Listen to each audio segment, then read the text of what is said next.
Revesti, pois, como eleitos de Deus, santos e amados, de ternos afetos de misericórdia, de bondade, de humildade, de mansidão, de longanimidade. Suportai-vos uns aos outros, perdoai-vos mutuamente. Caso alguém tenha motivo de queixa contra outrem, assim como o Senhor vos perdoou, assim também perdoai vós. Acima de tudo isto, porém, esteja o amor, que é o vínculo da perfeição. Revesti-vos, pois, como eleitos de Deus.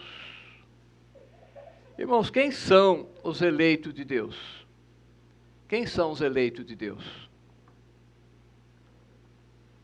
Os eleitos de Deus são todos aqueles que Deus o Pai deu a Cristo. Esses são os eleitos de Deus. Todos aqueles que o Pai deu ao Filho, a Cristo.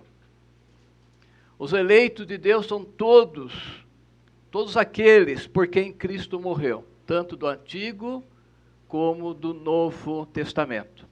Jesus deixou isso muito bem claro. Jesus deixou isso claro para nós. João capítulo 6, versículo 44, ele disse: ninguém pode vir a mim, se o Pai que me enviou não o trouxer, e eu ressuscitarei no último dia. Ninguém pode vir a mim, se o Pai não o trouxer. Então, os eleitos de Deus são aqueles que o Pai deu a Cristo. Então, Jesus diz que ninguém pode ir a Ele, se o Pai que enviou não o trouxer. Em João 6,37, o Senhor Jesus disse: todo aquele que o Pai me dá, esse virá a mim. Então, todo aquele que o Pai me dá, esse virá a mim. E o que vem a mim, de maneira nenhuma eu lançarei fora. Então, quem são os eleitos de Deus? São todos aqueles a quem Deus deu a Cristo. Aqueles por quem Cristo morreu. Então, Deus deu os eleitos a Cristo para que Cristo os salvasse. Então, esses são os eleitos de Deus. E Jesus disse de modo bem explícito: não fosse vós que escolheste a mim, pelo contrário, eu vos escolhi a vós outros.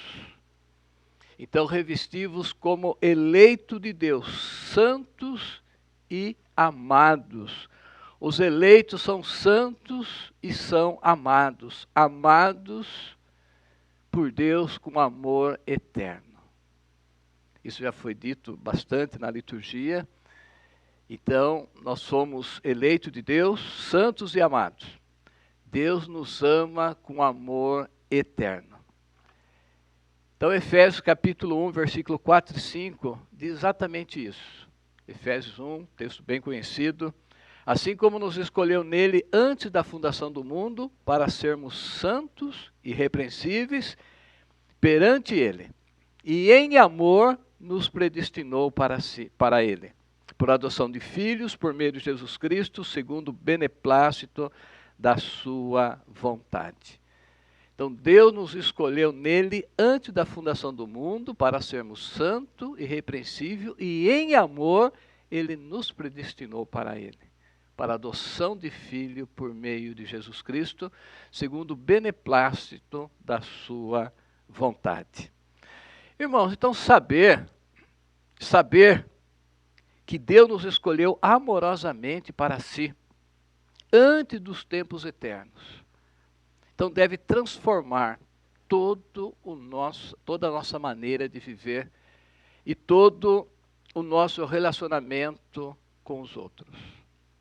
Então não pode ser algo assim só um conhecimento intelectual. Isso aí tem que mudar. Isso muda. Essa verdade não tem como não produzir frutos na nossa vida. Essa verdade é muito profunda, muito gloriosa, como o presbítero Antônio já disse aqui. Nós não merecemos isso, é algo assim que excede toda a compreensão humana. Nós cremos porque as Escrituras nos dizem, e o Espírito Santo testifica, e nós tivemos essa experiência de novo nascimento, de se tornarmos filhos de Deus. Nós sabemos que nós somos. Mas isso tem que mudar a nossa vida. Essa escolha amorosa de Deus antes de nós nascermos. antes de fazermos o bem e o mal, como fala de Esaú, e de Jacó e Esaú. Então Deus nos escolheu para si mesmo, antes dos tempos eternos. Então isso deve transformar, mudar o nosso modo de viver, como já foi dito na liturgia, os versículos anteriores aqui, fazer morrer a vossa natureza terrena, prostituição, lascívia, impureza, mentira, tudo isso. Então, e também o nosso relacionamento uns com os outros. Então, versículo 12, revesti, pois, como eleito de Deus, santos e amados, de ternos afetos de misericórdia, de bondade, de humildade, de mansidão e de longanimidade. Então, os eleitos precisam se revestir de um coração cheio de eterna misericórdia. Então, revestir. Nosso coração tem que ser um coração terno, um coração cheio de compaixão, cheio de misericórdia. O Senhor Jesus, no seu Sermão do Monte, o maior sermão já pregado na terra, ele diz, sede vós, sede pois, misericordiosos, como misericordioso é o vosso Pai Celeste. Então o próprio Senhor Jesus diz para nós sermos misericordiosos, como o Pai Celeste é misericordioso. Então nós precisamos ter esse coração, revestir esse coração de eterna misericórdia. Então ser misericordioso, irmão, se colocar na pele, no lugar, é sentir a dor do outro. E foi exatamente isso que Deus fez em Cristo. Deus tomou o nosso lugar, Cristo se colocou em nossa pele, Ele foi o nosso substituto. Então isso é misericórdia, Ele colocar o seu coração na nossa miséria. Então misericórdia. Então foi exatamente isso que Cristo fez por nós. Ele tomou o nosso lugar lá na cruz. Nós merecíamos aquela cruz, todos nós. E Jesus, Deus em Cristo, tomou o nosso lugar. Então ele foi misericordioso. Então isso é ser misericordioso, tomar o lugar do outro, sentir a dor do outro. É tentar aliviar, dentro da nossa limitação, aquela angústia, aquela dor que a pessoa está passando. Então nós colocamos no lugar dessa pessoa. Então isso é ser misericordioso. Então nós precisamos revestir desse coração cheio de eterna misericórdia para com os sofredores, para com aqueles que estão passando por dias difíceis, momentos difíceis. Como Deus foi e é misericordioso com o seu povo, Ele é com todos, mas principalmente com o seu povo, com aquele que Ele escolheu antes, em amor, Ele elegeu e deu a Cristo, para que Cristo pagasse a dívida deles. Então os eleitos são aquele que Deus deu a Cristo para que Cristo o redimisse, para que Cristo o transformasse, para que através do Espírito Santo a imagem de Cristo se veja em nós. Então esse é o plano de Deus. Então nós precisamos revestir de eterna misericórdia. Devemos revestir também, continuando aí, de bondade. De bondade. Ser sempre prontos a fazer o bem. Sempre prontos a ajudar. Nunca recusar socorrer, ajudar quem quer que seja. Então nunca. É se esforçar ao máximo. É dividir, é repartir o tempo, os bens materiais, aquilo que Deus nos dá. Então nós precisamos ser, eu vejo aqui que essa bondade aqui é questão de dádiva mesmo, de dar, entendeu? Então a benignidade já é mais o comportamento, agora a bondade é abrir o bolso, é repartir aquilo que Deus tem nos dado. Então, como eleito de Deus, nós temos que revestir também de bondade, estar sempre prontos a ajudar as pessoas. O apóstolo Paulo diz, primeiramente, os domésticos da fé, da família da fé, mas se estende a todos. Então, precisamos ter esse coração. Você se percebeu, quando o nosso coração não é assim, tem dia que você dá, outro dia você já não dá. Vai do seu bom humor, do seu mau humor, vai do estado espiritual que você está aquele dia, eu já percebi isso. Mas quando você já assenta isso no teu coração, quando você já tem isso no teu coração, você pode estar de mau humor, que não deve estar, né? Estou brincando. Entendeu? Você dá, você contribui, você compartilha do seu tempo, da sua casa, do seu carro, enfim, aquilo que precisa. Mas se não, se depender apenas de momento que você está feliz, que você está contente, quando você está contente, você ajuda mesmo, né? Então, você está muito feliz, entendeu? Então, o tempo que a gente era do mundo lá, né, quando a gente estava feliz, você tinha tomado uns tragos, daí a gente ia pagar para todo mundo. Não, pode vir mais uma rodada que eu pago, né, tal. Então, não é nada disso. Então, a gente tem que ter já esse coração revestido de bondade. Então, não precisa analisar, não precisa pensar muito, não, se vão mudar, se vão ajudar. Não, nosso coração já está revestido com essa bondade, entendeu? Então, nós vamos fazer isso. É claro que há falha por causa da nossa corrupção, por causa da nossa, que nem a Sara orou aqui, nosso coração corrompido, né? Entendeu? Como é bom saber disso, viu, Sara? Nosso coração corrompido mesmo, né? Então, é a graça de Deus que nos mantém. Porque se Deus nos deixar, entendeu? Mas Ele não deixa. Ele não deixa, já prometeu, mas nós temos que lutar para isso. E também revestivos de humildade. Humildade. Não tem como, irmão, ser um eleito de Deus e ser uma pessoa orgulhosa. Não tem como. Eu sempre analisei isso, eu continuo analisando, preparando essa mensagem, estava pensando. Uma pessoa soberba, arrogante, né? Eu conheço algumas que se dizem crentes, até pastores, né? Eu fico imaginando, meu Deus, eu não quero julgar, mas como que pode? Parece que não... São opostos, né? Parece que não encaixa. Entendeu? Uma pessoa arrogante ser um eleito de Deus. Ser um eleito de Deus, uma pessoa arrogante. Por quê, irmão? Porque a cruz de Cristo, ele mata todo o nosso orgulho.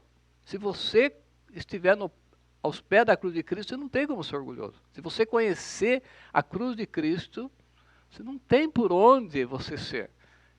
Você pode conhecer assim de ouvir, mas não de participar. Não de ser um participante da cruz.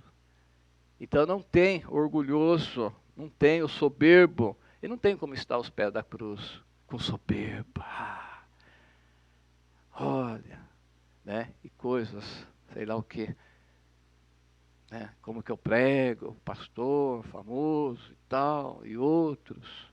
Como que eu canto bem. Então não tem isso, não existe isso. Não tem lugar no coração do eleito para isso. Então, se o seu coração é soberbo, jactancioso, orgulhoso, arrogante, você precisa examinar teu coração, saber o que está acontecendo contigo. Se é que você não está cuidando, se é que você está descuidando, se é que Satanás está te tentando, entendeu? Mas se é uma coisa contínua, é porque você não foi regenerado ainda. Agora, tem aqueles momentos que a gente fica meio soberbo mesmo, entendeu? E aí Deus nos abate, para o nosso bem e para a glória dele. Mas são coisas passageiras. Agora, uma pessoa arrogante, jactanciosa, soberba, direto assim, então não tem. Dá a entender pela Bíblia que não é um eleito, quer dizer, pelo menos não foi alcançado ainda, não nasceu de novo. Pode ser um eleito que vai ser alcançado. Tem muitos eleitos aí que estão vivendo no pecado. Um dia, no tempo determinado por Deus, sendo eleito, ele vai ouvir a palavra, Deus vai chamar ele pelo Evangelho, o Espírito Santo vai operar e vai transformar a sua vida. Se ele é um eleito, ele vai ser alcançado. Por isso que nós evangelizamos, pregamos para todos. Não sabemos quem são os eleitos de Deus. E também eu pouco me importo com isso. Eu quero pregar o Evangelho. Eu só sei que aquele que vem de verdade é porque, como Jesus disse, ninguém pode vir a mim se o Pai que me enviou não trouxer. Se Deus não trouxer para Cristo, salvar ele, entendeu? Ele não vem. Tudo que o Pai me dá, esse vem a mim. E o que vem a mim, eu nunca vou lançar fora. Mas porque o Pai já deu lá na eternidade. Então, nós não sabemos. Nós pregamos. Choramos, oramos, convidamos, visitamos, damos Bíblia, damos folheto, damos tudo. Faz tudo para que essa pessoa seja salva. Mas nós sabemos que ele só vai verdadeiramente salva se for um eleito de Deus. Quantos que vêm, caminham um certo tempo e depois desvanece, some, desaparece e nunca mais volta. Outros, às vezes, até volte. Outros, às vezes, vai para outra denominação. Isso não tem importância. Mas a nossa parte é essa, é pregar para todos, porque não sabemos quem são os eleitos de Deus. Né? Então, falando da humildade aqui, como que o eleito de Deus pode ser orgulhoso? Se o seu Senhor, o seu Salvador, disse: aprendei de mim que sou manso e humilde de coração. Não de aparência, humilde de coração. Então Jesus diz para a gente aprender com ele. Aprendei de mim que sou manso e humilde de coração. Então não tem como, está lá em Mateus 11, 29, não tem como um soberbo, um orgulhoso, andar com Cristo, estar com Cristo. Então Deus nos chamou, irmão, para sermos semelhantes, para ser conforme a imagem de seu Filho.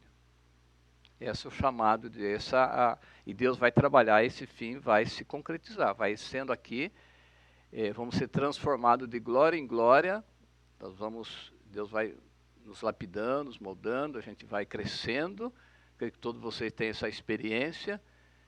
Quantos pecados na minha conversão que eu ainda praticava e hoje nem pensar mais, entendeu? Nem cogitar tal coisa, mas naquela época não tinha ainda estrutura espiritual para resistir àqueles pecados todos, né, que eu vim do mundo. Então, mas hoje, depois de 38 anos, eu não posso viver naqueles pecados mais. E nem ninguém vive. Deus vai transformando, Deus vai mudando. E a imagem de Cristo, a imagem não tem nada física, né? A imagem de Cristo, a vida de Cristo, vai sendo moldada em nós, até lá na glória sermos semelhantes a Cristo, no grau maior que Deus tem para nós lá. Então, versículo 12 ainda diz: revesti-vos de mansidão e de longanimidade. Então, essa longanimidade, irmão, é uma paciência estendida ao máximo. Então, nós precisamos ser longânimos no dia de hoje, irmão. É muito importante isso. Muito importante é ter essa paciência que vai esticando, esticando e nunca arrebenta. Nunca arrebenta. Então, nós precisamos ser longânimos. Longânimo é uma pessoa, um cristão manso, longânimo, é aquele que sofre ofensas, calúnias, injúrias, e não fica ressentido, não fica brigando, não fica amargurado. Não, ele é longânimo, ele é paciente. Então a pergunta é: você é longânimo, você é paciente, ou qualquer coisa você já explode, você já revida, você já fala alto, você já não aceita aquilo? Isso não, comigo não, isso não é comigo. Entendeu? Seja em casa, seja no trabalho, seja no trânsito, seja onde for. Então precisamos ser longânimo, paciente. Deixa. Eu estou com meu filho, com alguém, fala, ela faz. Eu falei, não, deixa, esquece isso. Vou, taca a buzina, pai. Que taca a buzina, rapaz? A buzina nada. Entendeu? Calma, rapaz, que isso? Coisinha de nada. Ele não fez nada, que já passou, foi embora. Por que eu vou falar com a pessoa? Deixa para lá. Então eles não entendem, eles não querem sair por baixo, como vocês dizem, eles não querem ser humilhados. Que humilhado? Pode humilhar quando quiser, isso não afeta em nada. Já somos humildes, não tem mais que humilhar. Já estamos lá. Então o soberbo, qualquer humilhação ele sente. Porque ele é soberbo, não pode falar nada, não pode rebaixar ele, não pode falar que ele fez as coisas mal feitas, porque ele se sente ofendido. Mas ele já está lá aos pés da cruz, aí pode falar o que quiser. Isso não vai fazer diferença, né? Mas se você, para dar um bom testemunho, você explica toda a situação. Olha, amigo, não é bem assim, entendeu? Então, né, se ele está entendendo mal aquela situação, pensa que você fez alguma coisa errada mesmo, então, isso aí sim, a gente explica, fala, mas tudo com mansidão, como diz aqui, com longanimidade. Então, irmão, a doutrina da eleição afeta toda a nossa vida, irmão, e tem que afetar mesmo. Toda a nossa vida e nos leva a glorificar a Deus sempre, em todas as circunstâncias da vida. Então a doutrina é muito preciosa, irmão, muito preciosa. Mas ela tem que afetar toda a nossa vida, todo o nosso viver. E Deus vai sendo glorificado em toda a circunstância da vida. Quando nós somos humilhados, quando nós somos ofendidos, e a gente mantém a calma, quando nós somos bondosos, como somos humildes, enfim, Deus vai sendo glorificado ali no nosso dia a dia. Por quê? Porque nós entendemos isso, esse chamado de Deus. Olha o versículo 13. Suportai-vos uns aos outros, perdoai-vos mutuamente. Caso alguém tenha motivo de queixa contra outrem, assim como o Senhor vos perdoou, assim também perdoai vós. Então, suportai-vos uns aos outros. Irmão, nós precisamos dar ouvido à palavra de Deus. Se dar ouvido aqui é trazê-la para dentro de nós, pela graça, pelo Espírito Santo. É você ter um desejo ardente de viver aquilo. Então, suportar as pessoas. Suportar. Suportar, irmão, isso nos nossos dias também é muito importante. Todos nós temos alguma coisa que precisa ser suportada pelos outros. Todos nós. Tem coisa na minha vida que minha esposa tem que suportar. Que os presbíteros lá da igreja têm que suportar. Todos nós temos alguma coisa que alguém precisa suportar, seja lá no trabalho. É um excelente funcionário, mas tem que suportar aquele negócio dele ali, porque, olha, é chato, hein? Mas é um excelente, então é um excelente funcionário, trabalhador, mas nós temos que suportar essa outra área dele aí. E assim vai. Então nós precisamos suportar, devemos suportar uns aos outros. Então, por isso que também nós suportamos aquilo que discordamos das pessoas. Nós também temos muita gente que a gente convive com elas e que nós temos que suportar. Mas não é arranjando o dente, suportar com amor, com graça. Romanos 15:1, o apóstolo Paulo diz: ora, nós que somos fortes, devemos suportar as debilidades dos fracos. Então, quando tem um fraco que está te perturbando de alguma forma, lembra esse versículo. Nós que somos fortes, devemos suportar as debilidades dos fracos e não agradar a nós mesmos. Então, o finalzinho aqui do versículo 1, Romanos 15:1, é difícil. Então, não agradar a nós mesmos, nós queremos agradar nós queremos que tenha tudo certo com nós mesmos. Se sobrar alguma coisa para o outro, a gente faz, mas não é isso que está dizendo aqui não. Vou ler de novo. Ora, nós que somos fortes, devemos suportar as debilidades dos fracos e não agradar-nos a nós mesmos.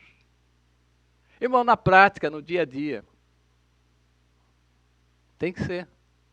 No dia a dia isso aqui. Dia a dia. Quantas pessoas debilitadas aí, como diz a Bíblia, que fracas em várias áreas que nós temos que suportar. E não agradar a nós mesmos. Aí nós vamos perder tempo, gastar tempo, nós vamos... Tantas coisas que vai acontecer ali, mas nós estamos glorificando a Deus. Então a vida cristã verdadeira é uma vida, é uma aventura, né? Uma vida assim que valiosa demais. Só que a gente vive tudo meio pela metade, né? Um pouquinho aqui, um pouquinho ali, nada de completo. Hoje a gente faz, amanhã já não faz mais, e assim a gente vai vivendo, né? Mas não é isso que ensina a Bíblia. Temos que sofrer de alguma forma, entendeu? Nós temos que doar, e de alguma forma, aquilo que Deus tem nos dado, seja a graça, seja um dom, seja um bem material, seja o que for. Então, perdoai-vos mutuamente, caso alguém tenha motivo de queixa contra outrem. Assim como o Senhor vos perdoou, assim também perdoai vós. Então, se você tem motivo de queixa contra alguém, perdoe. Não tem outro caminho. Não existe outro caminho na Bíblia. Se você tem motivo de queixa contra alguém, perdoe. Perdoe. Mas perdoe essa pessoa. Ah, você não sabe o que ele fez. Não importa. Deus não fala o que ele fez e deixou de fazer. Perdoe. Perdoe. Então, uma vez um senhor lá em Mato Grosso do Sul, ele estava à beira da morte, estava evangelizando ele, e a filha dele fala, pergunta para o pai se ele perdoa o assassino do filho dele, que era o irmão dela. Entendeu? E eu perguntava, senhor Antenor, o senhor perdoa? Ele ficava deitado numa rede debaixo de uma mangueira, que era muito quente, né? Tinha câncer no estômago. Ele não falou, nunca falou. Ele chorava, saía lágrima dos seus olhos, mas o senhor Antenor nunca falou que ele perdoava o assassino do filho. Nunca. Mas chorava. Eu creio que aquele homem foi salvo. Visitei ele um bom tempo aí, alguns meses, 2 vezes por semana, eu ia lá, conversava, lia a Bíblia, orava com ele. E eu não sei se ele, o que passava no coração dele. Com certeza eu devo ter lido esse versículo aqui e tantos outros. Então é difícil você perdoar o assassino do teu filho. Mas tem que perdoar. Tem que perdoar. Outra vez o médico, o Dr. Becker, também lá em Mato Grosso do Sul, a sua casa foi assaltada, eles bateram no pai do Dr. Becker e assassinaram o irmão dele. E pegaram esse bandido, foi preso. E o Dr. Becker, a esposa dele da nossa igreja, ele estava sempre em contato com a gente, sempre falando e tal. E ele resolveu visitar lá na cadeia esse rapaz, esse assassino do irmão dele.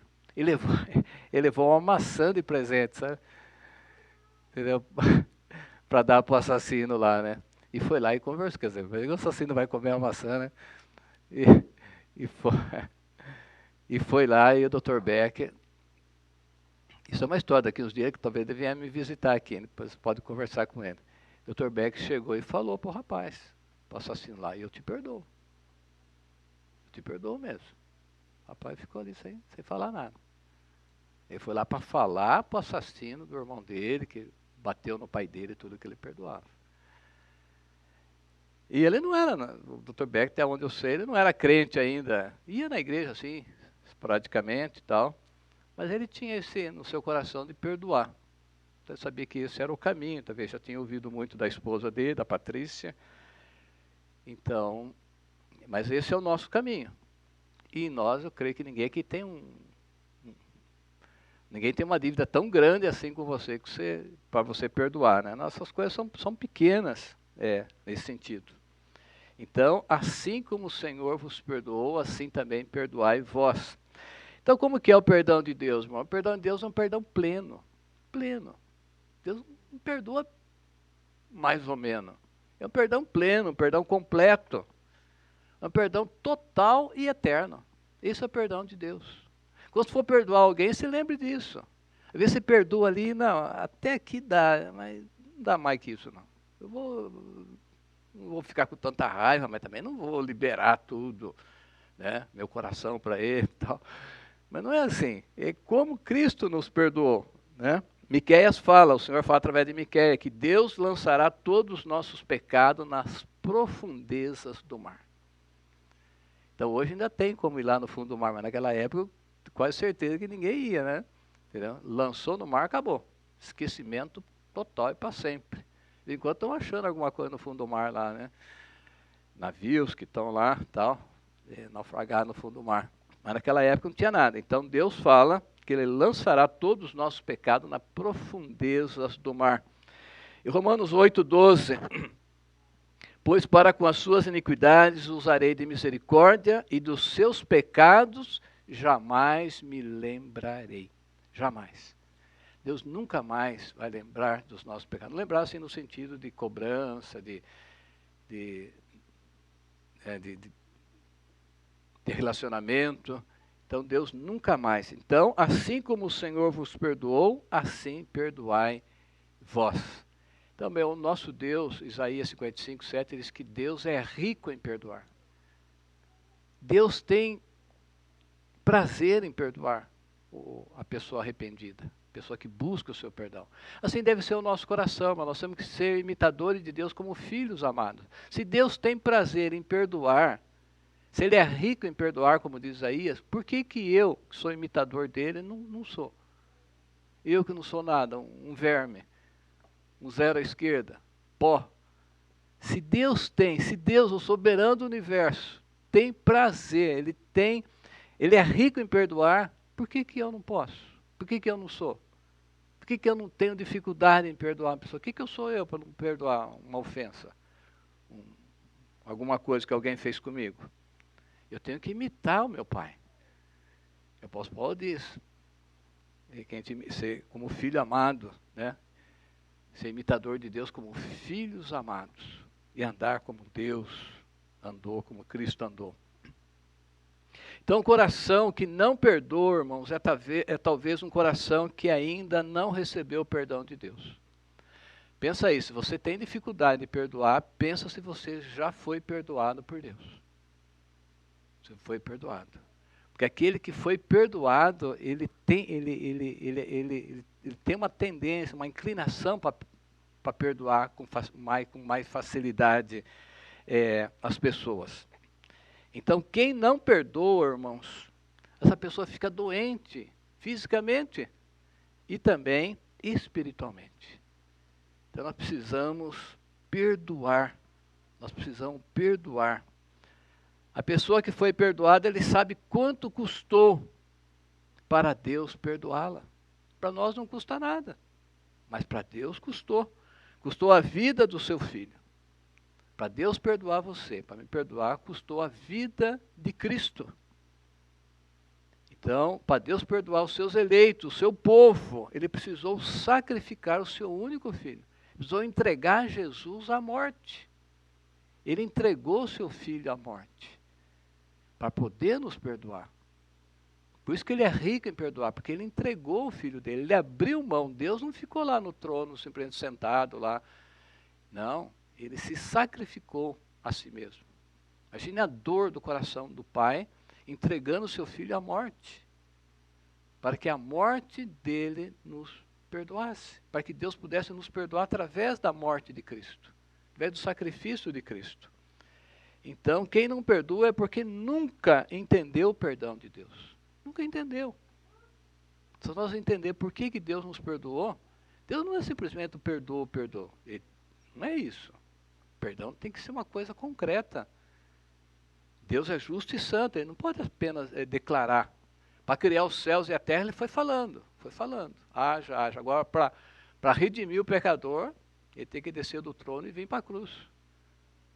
Ele não podia simplesmente falar, eu perdoo o Antônio, perdoo a Marisete, perdoo o Geraldo, e só isso. Não. Ele teve que descer de lá do trono e vir para a cruz para que pudesse haver realmente esse perdão. E perdão não é uma questão de justiça ou de merecimento, mas de misericórdia e graça. Você não vai perdoar uma pessoa porque ela merece o seu perdão. Não. Você vai perdoar por causa da misericórdia, por causa da graça de Deus que está na tua vida, porque você já recebeu isso de Deus. Não merecemos o perdão divino e devemos perdoar aqueles que não merecem também o nosso perdão. Ah, fulano não merece. Você não conhece aquela pessoa. Você não conhece, eu já escutei muito isso. Você não conhece aquilo. Aquilo não importa. Deus está mandando perdoar. Irmão, só perdoamos de verdade quando o próprio Deus nos capacita a isso, irmão. Essa é uma grande verdade, não podemos esquecer. O ato de perdoar é uma manifestação da graça de Deus em nós. Ninguém consegue perdoar de verdade uma pessoa que ofendeu gravemente ela pelas suas forças naturais. Não pode. Aquilo volta à tona. Aquilo ele não tem condições. Não tem, vocês conhecem muita gente por aí que não são crentes, que guardam um ódio, uma amargura no coração a vida inteira. Não passa. Não vai. Entendeu? Ele até tenta. Eu escutei o pessoal falar, pastor, eu tento perdoar, mas não consigo. Aquilo volta tudo de novo. Só de lembrar do que ele fez, volta tudo. Porque não tem a graça de Deus. Então, você a bênção que nós temos de ter a graça de Deus, a manifestação do Espírito Santo, que nos capacita a perdoar de verdade. Nosso coração fica limpo, nossa mente. A gente lembra daquele ato, mas não é que nós vamos esquecer. Nós lembramos, mas aquilo não fere mais, não causa mais rancor, não causa mais amargura, não causa mais dor no nosso coração. Está perdoado. Mas isso, irmão, é a graça, a manifestação da graça de Deus em nós. O perdão é uma necessidade fundamental na vida cristã, viu? É uma necessidade. É impossível ter uma vida cristã saudável sem o exercício constante do perdão, porque sempre vai ter pessoas fazendo coisa errada contra você. Você tem que estar sempre perdoando. Pedro, uma vez, ele perguntou para o Senhor Jesus, se meu irmão pecar contra mim, quantas vezes devo perdoar? 7?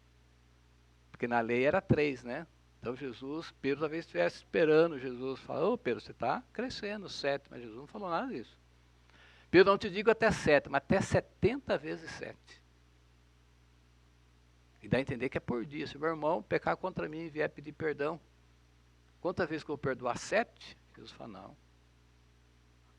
Te digo até 70 vezes 7. Quer dizer, não tem limite. Não tem, isso aí não é número.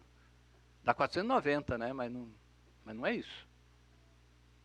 Tem que perdoar sempre. Então Pedro achava que era 7 vezes perdoar o irmão. Já pensou que eu estou santo, né? Jesus falou, não. É 7 não, é 70 vezes 7.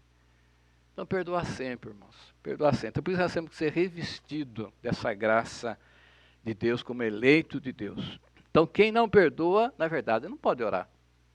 Ora, mas quem não perdoa não pode trazer sua oferta ao Senhor. Isso diz a Bíblia. Se tem alguma coisa contra alguém, não está com mágoa dele, deixa aí no altar e vai lá se acertar com ele. É isso que Jesus ensina. Perdoa as nossas dívidas, assim como nós temos perdoado os nossos devedores. É a oração que Jesus ensinou, mas se eu não perdoo, eu não posso orar, fazer essa oração. Aí estou sendo hipócrita 2 vezes. Uma que está falando que eu perdoa assim como eu perdoo também, mas não estou perdoando. Então Deus sabe que eu não estou. E estou em falta porque não estou perdoando. Então, quem não perdoa, irmão, adoece espiritualmente.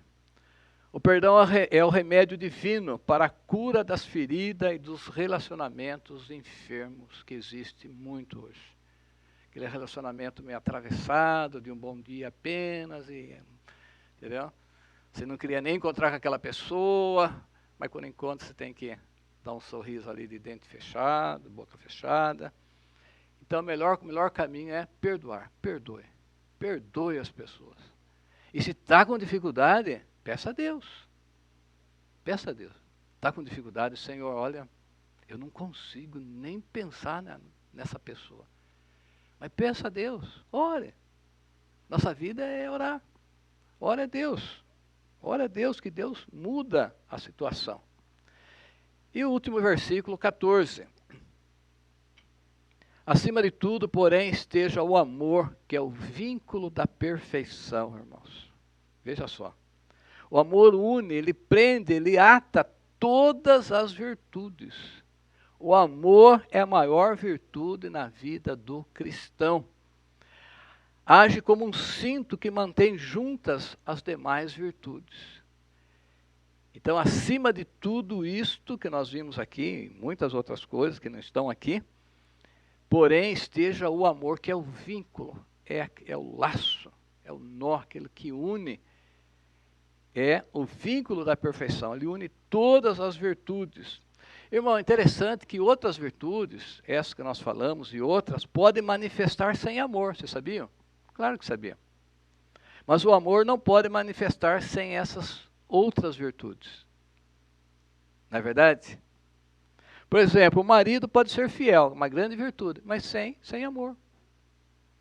Sem amor. Ele é fiel à esposa, mas não ama.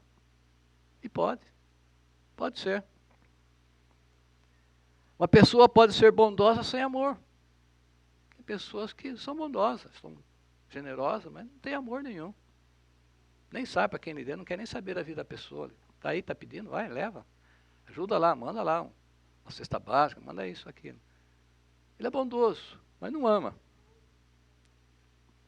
O crente pode ser paciente, mas não tem amor. Ele é paciente, ele suportando, por dentro está com raiva, mas é paciente. Aparentemente ele é paciente. Mas o amor precisa ser fiel. O amor precisa ser bondoso e o amor precisa ser paciente. E essas virtudes não precisam do amor. Então o amor é o vínculo da perfeição. Vejamos, para nós encerrarmos, um texto clássico sobre isso, se quiser ler na sua Bíblia, 1 Coríntios 13, versículo 4 a 7 apenas. Diz assim, o amor é paciente. Aqui é o hino do amor, o verdadeiro amor, né? O amor de Cristo.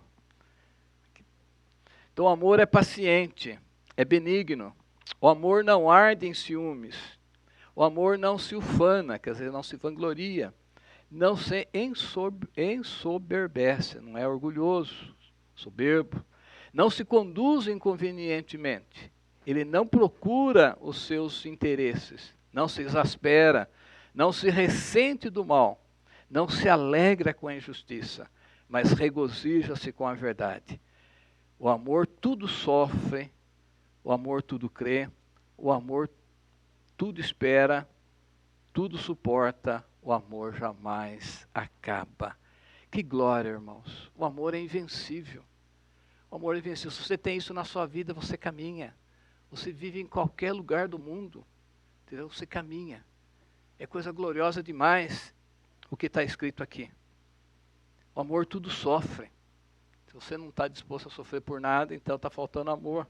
Tudo crê, tudo espera, tudo suporta. Então, não tem força maior no universo do que o amor. Tirando, amor aqui é Deus, é Cristo, né?